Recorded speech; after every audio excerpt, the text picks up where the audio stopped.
kayo, magkita kayo.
Nakakatuwang isipin na talagang bawat Pilipino ay handang tumulong mula sa ibaba pataas, kaya kailangan lang po tulong-tulong para tayo ay makaahon. Okay, let's settle down.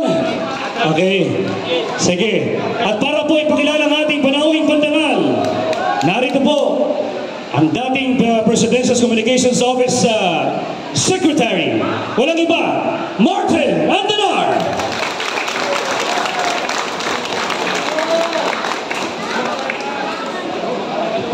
Salamat, Leo. Hindi na po tayo magpapaligoy-ligoy pa. Mga kababayan, ikinagagala ko pong tawagin ang numero 1 senador ng ating bayan. Walang iba kundi si Mr. Malasakit, Senador Bongo!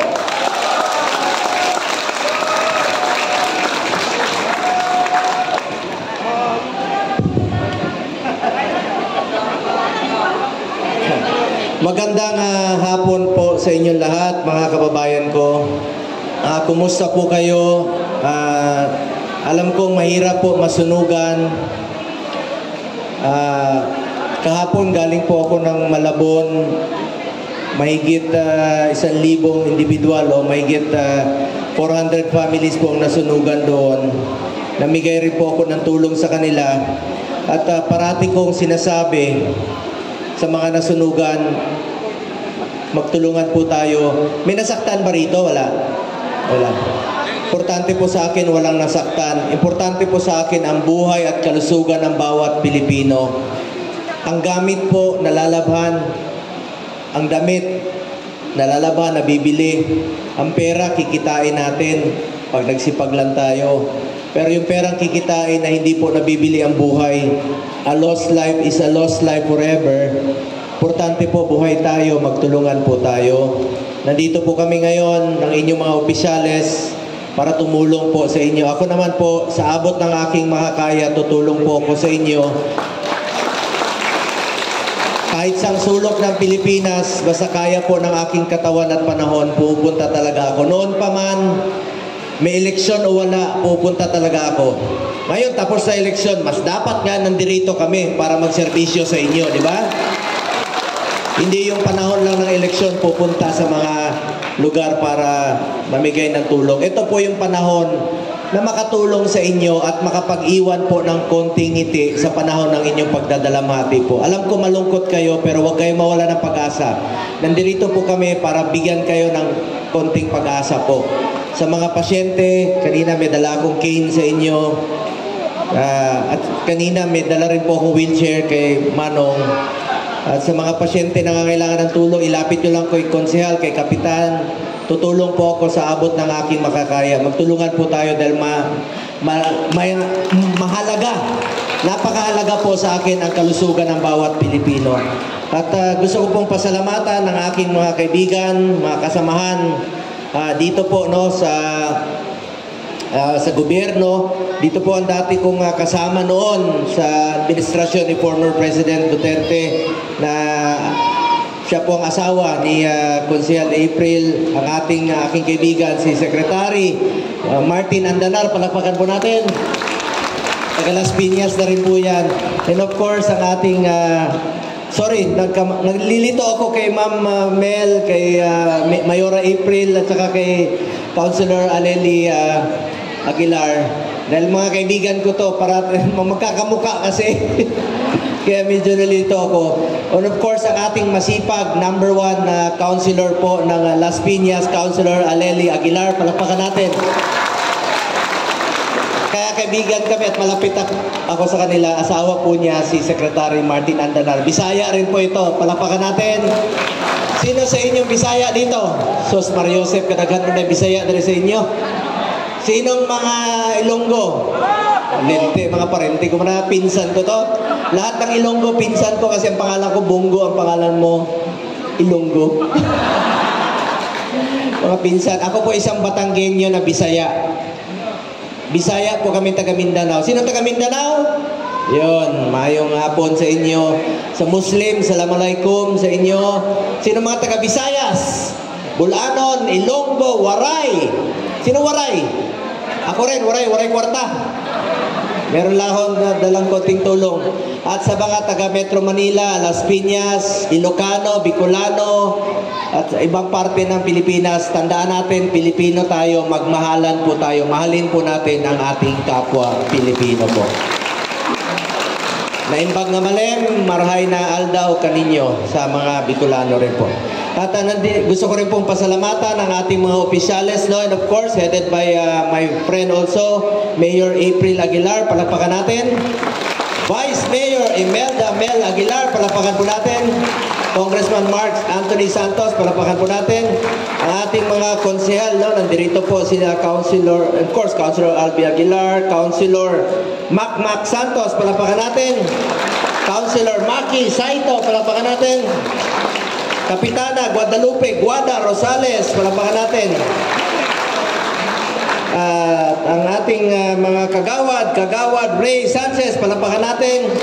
Kagawad Edgardo Alfonso, palakpakan natin. Kagawad Benjamin Antolit, palakpakan natin. Kagawad Clara Cruz, Kagawad Leonardo Julio, Kagawad Kathleen Emil Marquez, Kagawad Luz Biminda Kilatan, palakpakan po natin. At sa lahat na mga tumulong, and of course, Police Colonel Sandro J.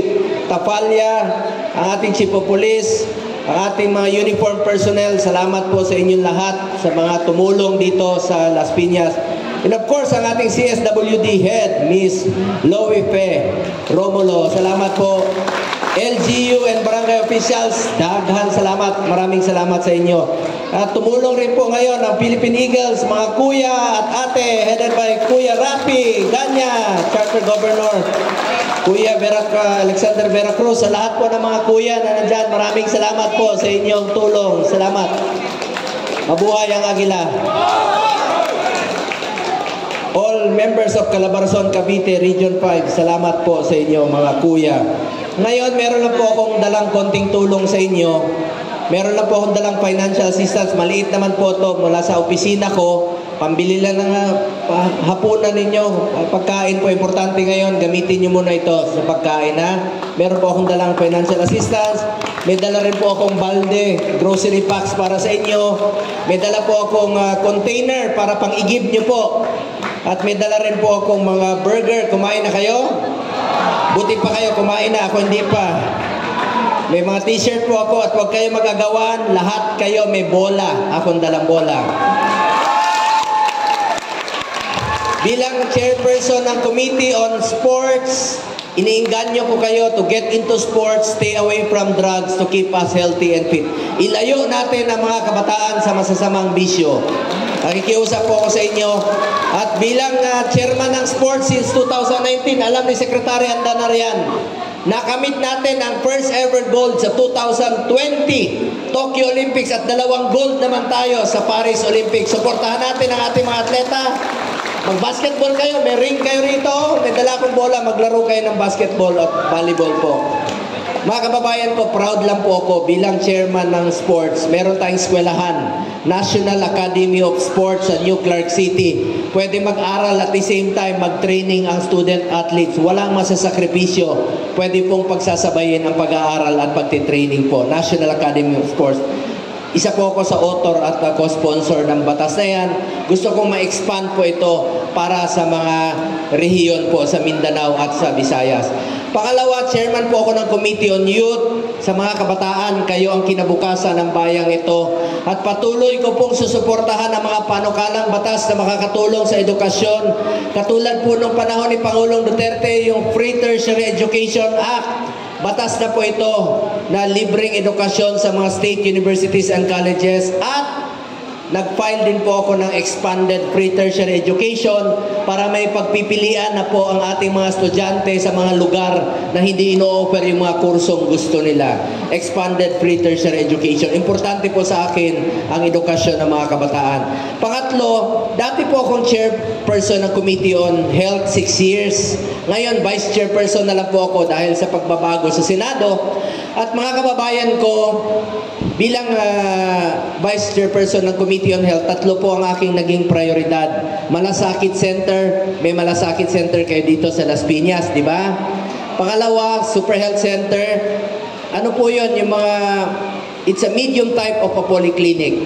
Basta maayos lang po ang koordinasyon between DOH at ng LGU, maglalagay po ng mga Super Health Center para yung mga check-up, yung mga minor cases, programang PhilHealth konsulta o yakap, pwede na pong doon na sa mga Super Health Center. Importante lang dito, pakiusap ko sa DOH, please make it operational. Gamitin nyo po ito sa tama dahil pera po ito ng tama. Maayos na koordinasyon at implementation, coordination between LGU at ng DOH po. Maganda po ang layunin ng Super Health Center basta magagamit po sa tama. Halimbawa, ako, Batanggenyo, Tingloy, Island. Alam nyo, marami tayong lugar na sa island. Walang health center. Ngayon may health center na sila. Yung mga buntis doon na mga anak, hindi na kailangan bumiyahin ng Batangas. Yan po ang magandang layunin ng Super Health Center. Pangatlo po, Regional Specialty Center. Ako po ang principal sponsor ng batas na yan. Sa tulong ng mga kasamahan natin sa Senado, yung mga heart center, kidney center, Proyekto po ito ng DOH, yung mga heart center ilalagay na po sa mga DOH hospital sa buong Pilipinas. Halimbawa, may karamdaman sa puso, pwede na magpa-opera sa Zamboanga, pwede na magpa-opera sa Cagayan de Oro City, sa Cebu, sa Iloilo, sa Davao. Hindi nyo na kailangan pumunta pa ng Maynila sa pagpa-opera sa puso at sa mga kidney transplant po. Doon na po gagawin sa ating mga probinsya. Isinabatas po natin para tuloy-tuloy po ang pagpupondo ng mga proyektong ito, Regional Specialty Center. Mga kababayan ko, yun po ang aking dala ngayong araw na ito at pupunta rin po dito ang NHA, mag-assessment sila para sa programang EHAP kung saan po sino mag-qualify, bibigyan po ng pambili ng housing materials po. Palakpakan rin po natin ang ating NHA kung sino yung mag-qualify po.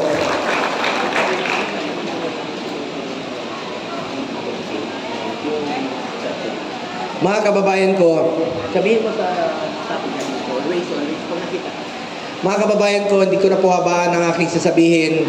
Turing nyo lang po ako na parang kapitbahay ninyo, kuya ninyo, dito sa Las Piñas. At huwag ko kayong magpasalamat sa akin. Ako po ang dapat magpasalamat sa inyo dahil binigyan niyo po ako ng pangalawang pagkakataon muli na makapagserbisyo po sa inyo lahat. Maraming salamat po sa inyo lahat. Hindi ko po malilimutan yung tulong na binigay nyo sa akin at tiwala. Hindi ko sasayangin yung tiwalang binigay nyo po sa akin. At sa mainit na talakayan ngayon sa politika, napakainit po. Alam nyo, ang gulo na po ng ating bayan sa ngayon. Kaya labanan po natin itong korupsyon sa gobyerno. I am one with the Filipino people in this fight and crusade against corruption in government. Alam niyo po, pinipilit nilang inililihis ang katotohanan ngayon. Dapat po'y managot ang dapat managot. Ikulong ang mga korap, ikulong ang mga buwaya, ikulong ang mga magnanakaw. Alam niyo, meron po mga puwersa na ipinipilit nilang inililihis ang katotohanan. Ngayon, dinadamay pa kami ni former President Duterte. Alam nyo, pati yung 2007 o 2000 hanggang 2018 na mga proyekto, dinadamay nila, hindi naman, wala namang kinalaman yun sa issue ngayon. Ang issue po ngayon, itong nakawan nila sa flood control at sa mga ghost project, di ba? Dapat managot po yun. Katulad ko, dinadamay kami. Lahat naman ng pamilya dito sa mundong ito, meron naman tayong mga negosyo pamilya natin. Ako, may negosyo pong pamilya ko, wala pa ako sa mundong ito. Ang importante po, malinis ang aking konsensya. I observe delikadesa at hindi po ako nakikialam sa mga negosyo ng aking pamilya. Dahil may trabaho po ako bilang senador. I observe delikadesa, hindi po ako nakikinabang sa negosyo ng pamilya ko at hindi po ako nakikialam. At hindi po ako nagbibigay ng pabor kahit kailan po. Huwag pong ilihis yung katotohanan. Tumbukin po yung may kasalanan, yung mga buhaya talaga. At sana po, yung ginamit na pondo para sa flood control, ginamit na lang sa evacuation center, wala tayo rito ngayon, di ba? Kung mga nagpatayo sila ng evacuation center, ilang evacuation center ang pwedeng ipatayo sa mga pondong iyon? Alam nyo, batas na po itong Ligtas Pinoy Centers Act. Mandatory evacuation center. Ako po ang principal author. Batas na ito. Sana yung pondo sa flood control ginamit nila sa evacuation center. Wala kayo rito ngayon sa gym. Meron kayong maayos na higaan tuwing may nasusunugan, nababahaan. Ang pwedeng ipatayo na evacuation center, 60,000 sa buong Pilipinas. Kung ginamit po yung pondo ng flood control sa tama, meron na sana tayong 80,000 health centers at 800 na mga hospital. At ang pwedeng ipatayo nun, 300,000 na classrooms ang pwede pong ipatayo. Ngayon, ilang classroom lang po napapatayo, di ba? Alam nyo, 22 lang napapatayong classroom sa ngayon. Sana ginamit po yung pondo ng flood control sa tama. Ginamit po para sa mga classroom. Marami sanang estudyanteng nakinabang sa ngayon po. Magtulungan po tayo, huwag tayong pumayag na lokohin po tayo. Huwag tayong pumayag na ilihis ko ang katotohanan. Seek the truth po, yung katotohanan lamang. Mapanagot po ang dapat mapanagot sa isyong ito. Mga kababayan ko, salamat po sa inyong tiwala at hindi ko sasayangin ang tiwalang binigay niyo po sa akin. Yung bumoto po sa akin na 27 million, hindi ko sasayangin yung tiwalang binigay niyo po sa akin. Salamat po sa inyong tiwala. Magtatrabaho po ako, serbisyo, sipag, at malasakit po ang pwede kong ialay sa bawat Pilipino po. At yan po ay patuloy kong gagawin po. Hindi po ako titigil sa pagsiservisyo sa inyo.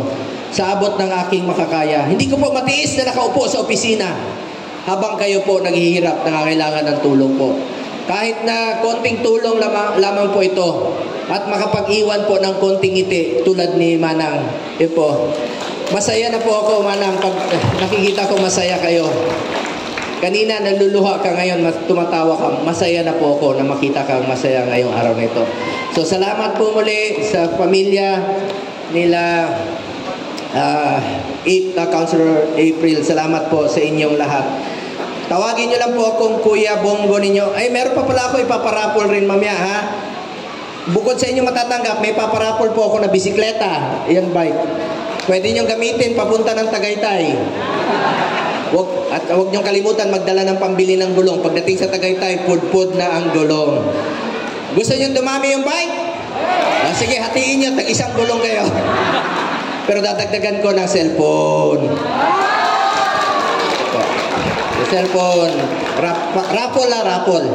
At sapatos sa panglalaki at sapatos sa pangbabae. At isang relo rin po. Meron po ako ipaparapol sa inyo. So, just call me Kuya Bongo. Pakiusap ko lang, huwag mo akong tawaging Kuya kasi mas matanda ka sa akin.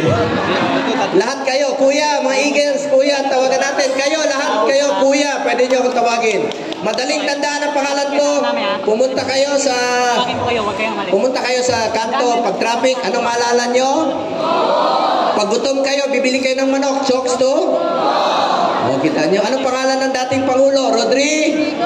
Ipagdasal nyo naman si Tatay Digong ang kanyang kaligtasan, kalusugan at kanyang kalayaan. Alam nyo, nagtrabaho po si Tatay Digong sa 6 na taon. Alam ni Secretary Martin yon. Buong sipag, buong pagmamahal ang ginawa niya para sa kinabukasan ng ating mga anak. Patuloy po nating ipagdasal si Tatay Digong. Yan po ang pakiusap ko sa inyo, mga kababayan ko. At ang paborito naming ulam ni Tatay Digong, mong... Ang tawag sa mahilig sa alak, laseng. Ang mga laseng ko, huwag uminom. Pag nagmamaneho, delikado. Pag may nangyari, ako maalala nyo pag kayo ay na. O, kita nyo. Anong paborito nating araw? Walang trabaho. Ling. May go parate. Hindi nyo malilimutan ang pangalan ko. Pag may kwek-kwek, ang paborito kong yung kwek-kwek, itlog ng po. Kita nyo, may pugo pa rin. Salamat, mahal na mahal po kayo rito sa Las Piñas po. Thank you. Mga kababayan ko, meron lang po ako sasabihin, sana po'y maalala ninyo sa mahabang panahon. Minsan lang po tayo dadaan sa mundong ito. Kung ano pong kabutihan o tulong na pwede natin gawin sa ating kapwa, gawin na po natin ngayon dahil hindi na tayo babalik sa mundong ito. Ako po ang inyong Senator Kuya Bongo. Patuloy na magsiservisyo sa inyong lahat. Dahil ako po ay naniniwala na ang serbisyo po sa tao, serbisyo po yan sa Diyos. Palakpakan natin ang Panginoon sa buhay na binigay niya po sa atin. Mga minamahal kong kababayan sa Las Piñas, mga kababayan kong Pilipino, tandaan niyo po ito. Mahal na mahal ko po kayo lahat. Maraming salamat po. Siyang tunay mga kabarangay Pulang Lupa, Las Piñas City. Palakpakan natin ang Mr. Malasakit, Auspicio Magservisyo, Senator Bongo! Alright! Ayan. So, ceremonial muna tayo. Yung tatlo muna, ceremonial. Para makita niyo po kung ano ibibigay ni Senator Bong sa inyo.